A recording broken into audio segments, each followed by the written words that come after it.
A favorite aide brought Dad to Mom. He stood by the bed, held and stroked Mom's hands. We knew he wanted to be closer one last time. We lowered the rails. He leaned his body into hers and kissed her dry lips, whispering, "Ibby, I love you." Nearly 7 decades before, Edwin Church had kissed Elizabeth Nagel at the end of a roller coaster ride in the dark tunnel of love. He now gave her her last kiss. Caressing her cheek, then straightening to stand, shaking and bewildered, Dad looked at us. Annette and I hugged him. The aide approached, putting her arm around his waist to steady him, and asked, "Ed, do you want to go back to your room?" He nodded. Annette and I stayed leaning over her bed on either side, holding her hands and holding hands with each other, completing a circle. We told her what a wonderful mother she'd been to us. We told her she'd been an amazing grandmother to our children. We told her she'd made us the women we were today.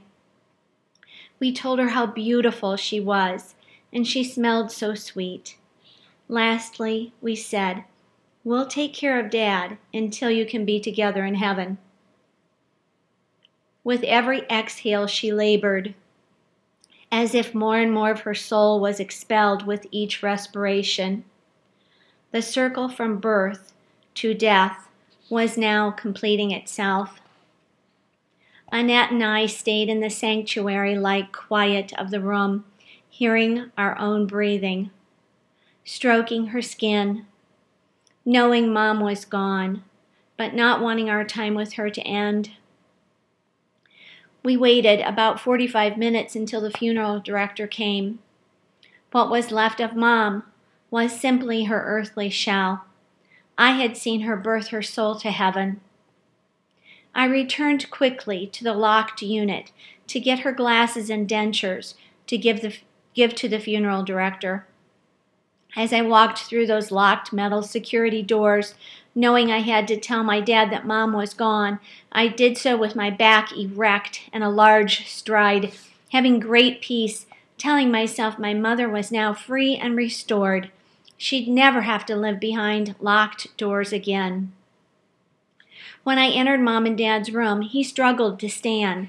I hugged him, smiled, and said, "Dad, Mom's gone to heaven."